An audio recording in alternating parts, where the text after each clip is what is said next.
Buenos días, buenas tardes. Comenzamos con un nuevo tema de geografía e historia del nivel de segundo de la ESO. En este tema vamos a estudiar el arte renacentista.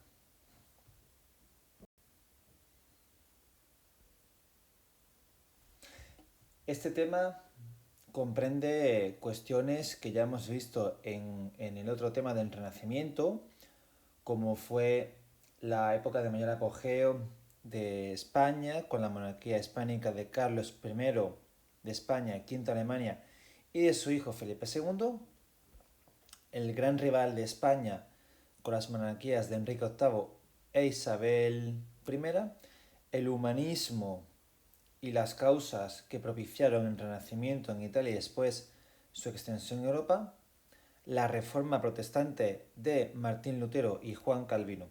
Y finalmente, lo que en estos puntos se han tratado en otro vídeo, en otro tema, pero a modo de resumen muy express, pues quería hacerlo. Pero en este tema vamos a estudiar la arquitectura, la pintura y la escultura del Renacimiento, con origen en Italia y extensión en Europa.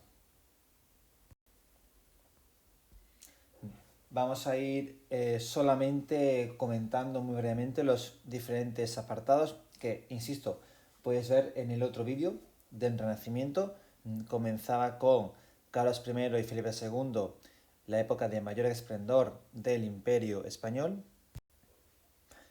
Un imperio, el español, que fue posible gracias a las herencias que recibieron tanto Carlos I como su hijo Felipe II, también a las políticas matrimoniales ya de los reyes católicos y a las continuas guerras que libraban con su parte, podemos decir, su parte positiva para el imperio, que era ese vasto territorio, y la parte negativo, que era el carísimo coste que tenía para las arcas de España, incluso llegando a la bancarrota con Felipe II.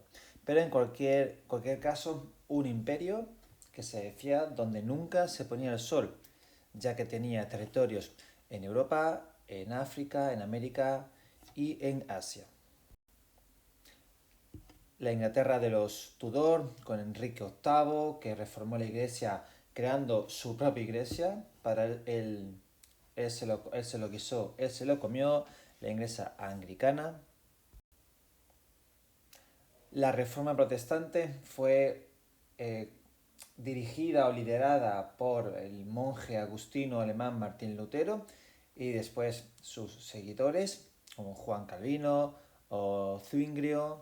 Fue una expresión del malestar de muchos cristianos por lo que ellos consideraban abusos y corrupción de la Iglesia Católica.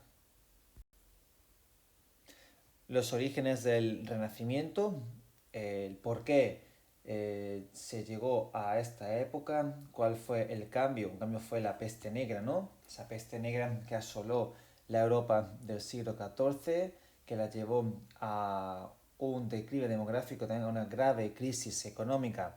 Esto hizo que mucha gente cambiase, entrase en crisis también mental, espiritual. Mucha gente se preguntaba por qué Dios lo había castigado y buscaron nuevas formas de pensamiento y de explicar el mundo. El humanismo, ¿no? Fue esa nueva corriente de pensamiento basada en el espíritu crítico y en la razón y la ciencia para buscar la verdad. También aliado, ¿no?, con las tesis religiosas. Aquí tenemos una imagen de Santa María dei Fiore, Santa María de las Flores en Florencia, con su cúpula, la de Brunelleschi, su campanile y el baptisterio, donde pues en su día era la zona del bautizo, ¿no?, esa gran pila bautismal que hay en el centro, en su interior, en el centro. Bueno, gran obra de Brunelleschi, entre otros, que es el edificio más imponente, sin duda alguna, de esta ciudad, que fue la cuna del Renacimiento, tanto artístico como político, con la familia de los Medici. Cualquier persona que quisiera prosperar en esa Italia del siglo XV tenía que estar en Florencia, como por ejemplo Da Vinci, Miguel Ángel, los propios Medici, destacando a Lorenzo de Medici, que era un mecenas del arte.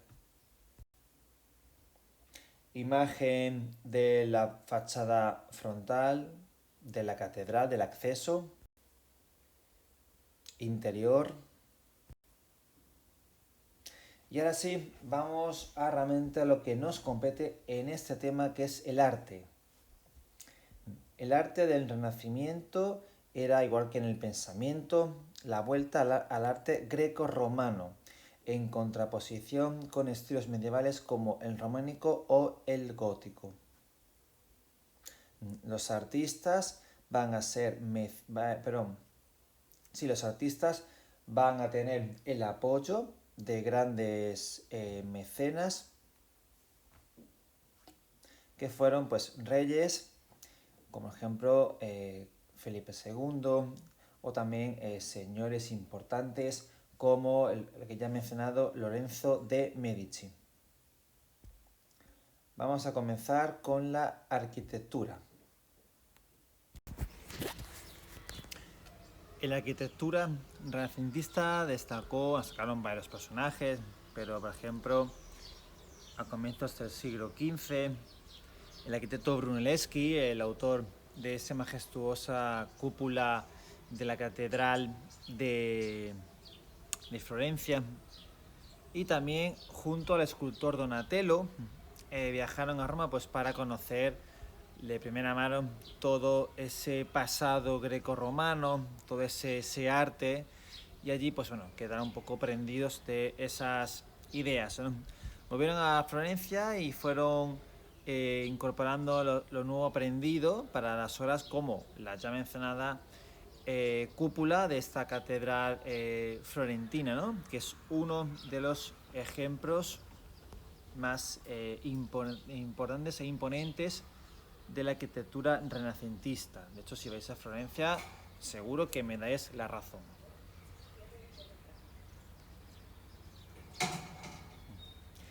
¿Cuáles son las características de la arquitectura renacentista?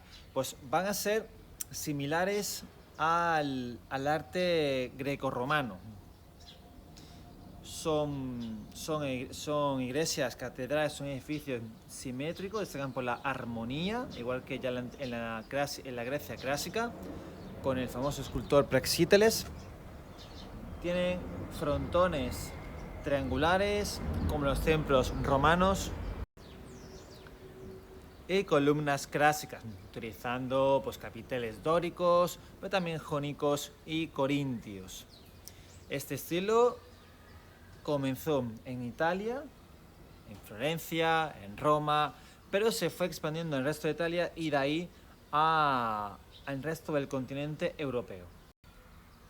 Bueno, aquí tenemos dos ejemplos, uno en Venecia y otro en la provincia de Jaén, en Úbeda, en Andalucía.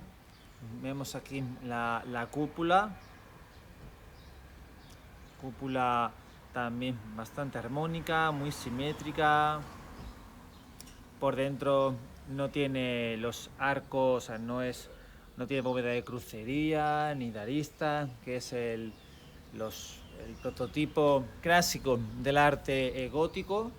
Fijas aquí tiene este frontón triangular, es aquí, con tres lados, igual que los templos griegos. De hecho, fijaos que aquí tiene un carácter meramente decorativo, no es estructural, no aguanta, no soporta el peso. Las columnas también adosadas. Aquí podemos ver, por ejemplo, también en ambos casos el arco de medio punto, igual también que en el arte también clásico, greco-romano. Aquí también en el caso de Jaén, el frontón, de acuerdo, parecido. No sé, que en este caso sí que recuerda ligeramente, hay una reminiscencia, hay un toque del último gótico, ¿no? Aún, pero es un edificio también renacentista, este de Jaén. La pintura. La pintura también sufrió un cambio drástico con relación al gótico. Para empezar, esencial, el uso de la perspectiva. Si en el arte románico no hay fondo, no hay ningún fondo, no hay perspectiva, o sea, no es en 3D, no es algo real. En el gótico, de forma paulatina, los pintores, sobre todo italianos, comenzaron también a adoptar la perspectiva, el fondo, ¿no? Que ya, claro, ya pues llegó a su esplendor en el Renacimiento.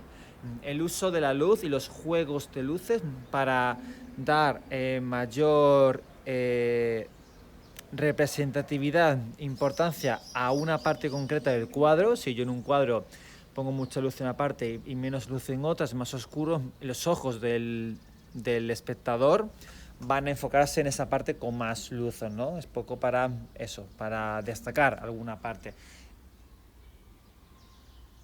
Estudiaron la anatomía humana, por ejemplo, tenemos ahí el caso de Da Vinci, que vamos a ver después a continuación. También se toma de nuevo, en este caso, de nuevo se toma a los autores clásicos, por ejemplo a Praxíteles, que fue el que en la antigua Grecia clásica, en el siglo V a.C., utilizó el canon. ¿Qué es el canon? Es un modelo de cuánto debe medir el cuerpo humano. Entonces se tomó como referencia que el cuerpo humano midiese como 7 cabezas. Pues bien, se estudia la anatomía pues para hacer los cuerpos lo más real posible. Ahora, ¿qué es lo que pintaron? Pues mira, si en la Edad Media la Iglesia fue con diferencia la principal cliente de obras de arte y por tanto los temas eran casi siempre religiosos, en el Renacimiento sigue habiendo clientes, la Iglesia sigue siendo cliente, encarga obras y pide temas religiosos de los evangelios, escenas bíblicas, del Apocalipsis, etcétera. Pero no solo va a tener el monopolio la Iglesia, también las familias más importantes, la burguesía, los reyes, los dirigentes políticos van a contratar obras de arte, van a tener a mecenas, a pintores que van a cuidar, van a mimar y van a financiar sus trabajos.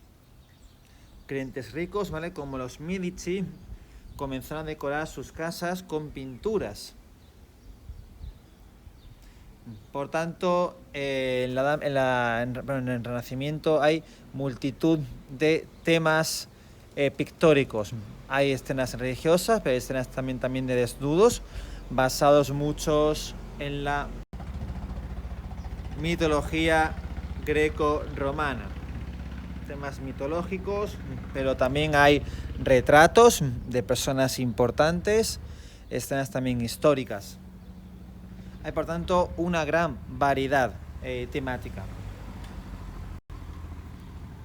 Vamos a hablar someramente de algunos pintores destacados. Empezamos por el gran Leonardo da Vinci. Todos le conocemos por su obra La Gioconda, pero evidentemente era un artista total. Era inventor, o sea, hizo las veces de ingeniero. Era, bueno, de hecho, Da Vinci, de hecho, se le conoce por crear el prototipo del primer avión. O sea, no un avión comercial como hoy lo conocemos, pero sí una especie de aparato que se podía colocar un ser humano para poder volar como si fuese una especie de ave, ¿no? Con sus alas. También aquí tenemos debajo la última cena, obra, bueno, que ha sido también pues copiada por otros pintores. Fijaos aquí la profundidad que hay, como en primera línea, aquí en la zona con más luz, con menos luz, digamos porque se quiere destacar estas escenas de aquí. También porque la luz entraría por esta parte de la habitación, pues resplandeciendo este lado, ¿no? Haciendo un cuadro lo más real posible. En el centro, ¿vale? Jesucristo, en la última cena, también él tiene mucha luz, esa especie como de foco, ¿no? Para darle mayor importancia a este personaje.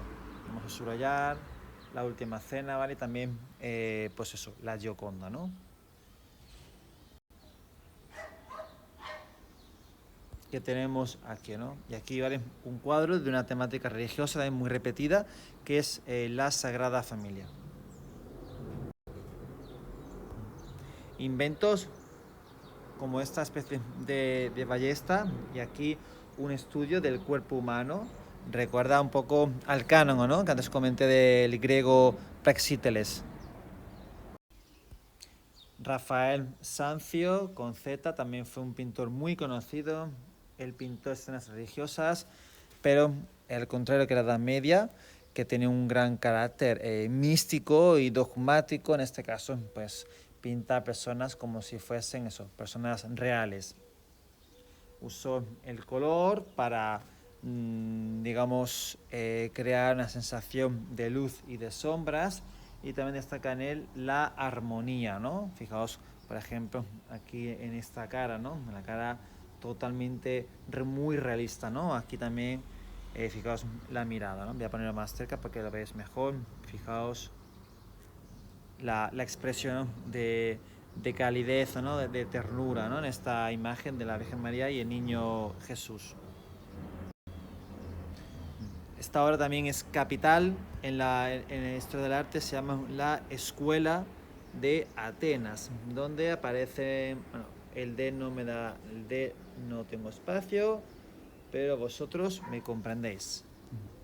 La Escuela de Atenas es una escena, digamos, impostada, no es una fotografía, la imagen no sucede así, pero en ella se pueden ver a los principales maestros y discípulos de la filosofía antigua, a Aristóteles, a Platón, los dos grandes maestros de la filosofía. Bueno, de hecho aquí tenemos, por si tienen curiosidad, ¿vale? Platón, maestro, discípulo de Aristóteles, pero también está la famosa Hipatia de Alejandría, durante mucho tiempo ocultada en la historia.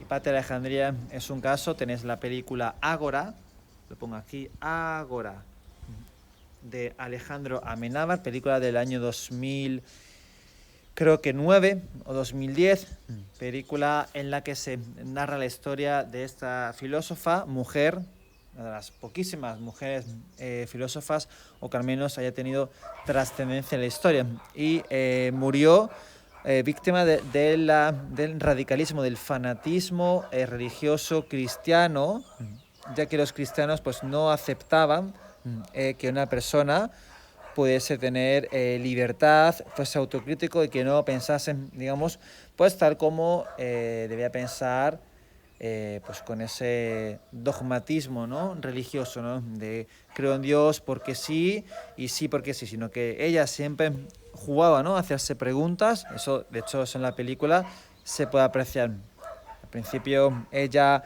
es respetada, pero con el paso del tiempo y la llegada de una corriente muy fanática cristiana, digamos, que impone su misión en el mundo, pues evitando que pueda existir otra.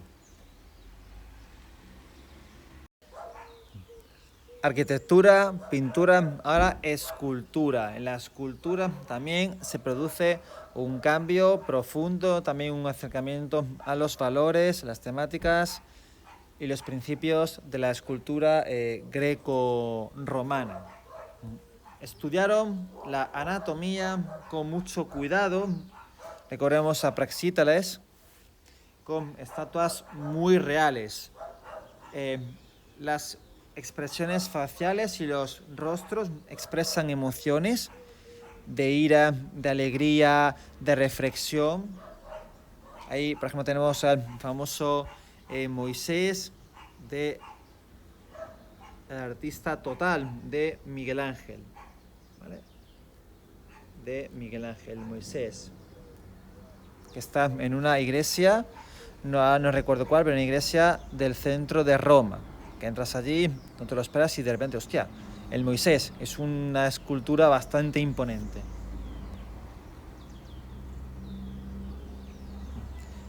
Se retrata escenas, se retratan a personajes importantes, burgueses, políticos, personas con poder. También se retrata a personajes mitológicos y también, por supuesto, bíblicos, religiosos.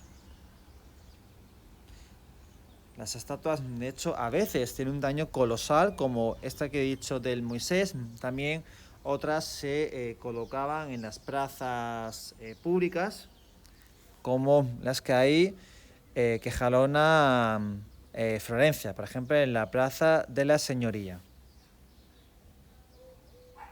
que son estatuas del escultor Donatello. Lo pongo aquí, ¿vale? Como la tortuga ninja, Donatello. Bueno, de hecho, tenemos aquí a Donatello, uno de los más importantes escultores. Posteriormente tenemos a Miguel Ángel Buonarroti, ¿vale? También llamado aquí Michelangelo, pero Miguel Ángel. Aparte de este Moisés, también destaca por su obra, que es otra pasada. Está en el interior de la iglesia de San Pedro en el Vaticano, La Piedad. La Piedad, donde se puede ver a la Virgen María llorando por la muerte de su Hijo, de Jesucristo. Otra obra también colosal que tenéis justo a la entrada del Vaticano, de San Pedro, a mano derecha.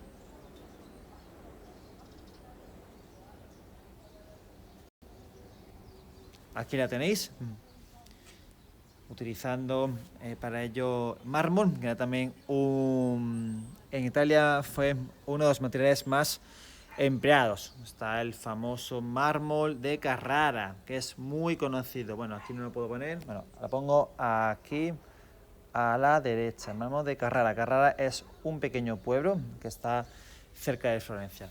Pues mármol de Carrara de gran calidad para esta escultura y otras más. Escultura esta colosal. Fijaos los pliegues. Fijaos los pliegues que logró realizar, dándole un mayor realismo, incluso también dramatismo a la obra. La cara, vemos aquí la cara de Virgen María, de pena, de tristeza, el cuerpo retorcido de Jesucristo, eso, ¿no? Dándole dramatismo a esta obra, que es un clásico del arte de todos los tiempos. Cuando decimos que Miguel Ángel es un artista total es porque lo fue. Él realmente se considera más escultor que otra cosa, pero también fue arquitecto. De hecho, el encargado de la iglesia de San Pedro en el Vaticano, y también pintor. Aunque él quería sobre todo esculpir, pero le llegó la oferta del Papa, lo escribo también a la mano derecha, del Papa Julio II, que tiene un carácter bastante fuerte, muy intenso. También tiene un carácter muy fuerte Miguel Ángel. Miguel Ángel no era un tipo que se dejaba manipular, vapulear en absoluto. Él era un tipo muy perfeccionista, podía pasarse horas, meses con una misma obra hasta llegar a alcanzar lo que para él era la perfección. Y mientras que el Papa de Roma, Julio II, el hombre muy ambicioso, ya era mayor cuando llegó al papado, bueno, como casi todos los papas, y era bastante impaciente, quería ver resultados ya. Entonces, bueno, le encargó la decoración de la Capilla Sixtina. Aunque este papa al final pues, no pudo verlo en vida completado. De hecho, se cuenta, bueno, hay muchísimas anécdotas y rumores de que se llaman bastante mal, era una especie de relación amor-odio, y se cuenta que él estaba pintando Miguel Ángel en la Capilla Sixtina y que, claro, pues el Papa quería entrar a ver cómo iban las obras y que Miguel Ángel lo echó. Y claro, el Papa se mosqueó tanto y dijo, ¿cómo te atreves a echar al Papa de Roma, a la persona más importante del mundo, ¿no? Bueno, pues es una relación curiosa, pero lo que tenemos hoy día es esta obra maestra de la pintura que ocupa la bóveda interior de una estancia. Es una obra en la cual pues te pierdes, tienes que estar ahí, pasarte ahí tiempo y tiempo para poder verlo, contemplarlo en toda su esencia, en toda su amplitud. Hay, por ejemplo, escenas donde se pinta el Apocalipsis, el juicio final. También la famosa de esta que habéis visto seguro muchas veces, donde está Adán, digamos, extendiendo el brazo con el dedo para llegar a Dios, que de hecho podéis ver aquí, aunque esto ya está un poco pixelado.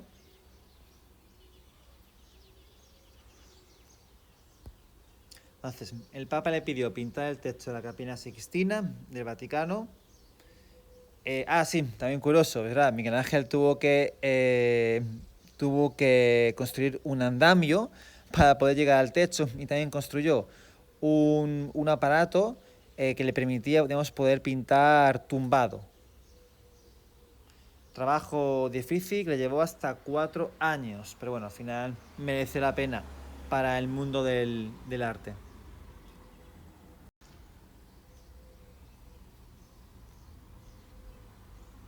Aquí vemos esta obra maestra, que vemos con mayor detalle cuando Adán llega a casi a rozar a Dios, llamada La creación de Adán.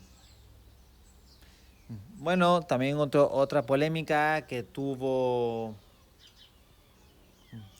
Miguel Ángel y que le enfrentó el Papa fue el pintar cuerpos desnudos, una cosa que evidentemente era inconcebible para la Iglesia, era muy criticado por ello. Entonces en algunos casos se fue obligado, pusieron una especie como de un velo para poder tapar.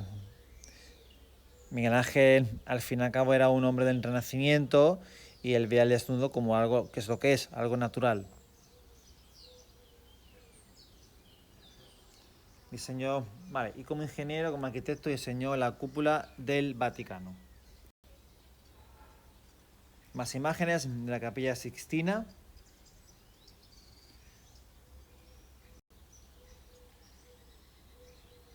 El David de Miguel Ángel es otra de sus obras más importantes. Podemos verla en la Academia de Florencia. Fijaos en la cara, ¿no? La cara de severidad, la cara, rostro serio, un personaje, digamos, intenso, fuerte. Fijaos también la simetría del cuerpo, totalmente simétrico, totalmente real. Incluso los músculos están totalmente marcados, imitando de una forma precisa y realista el cuerpo humano.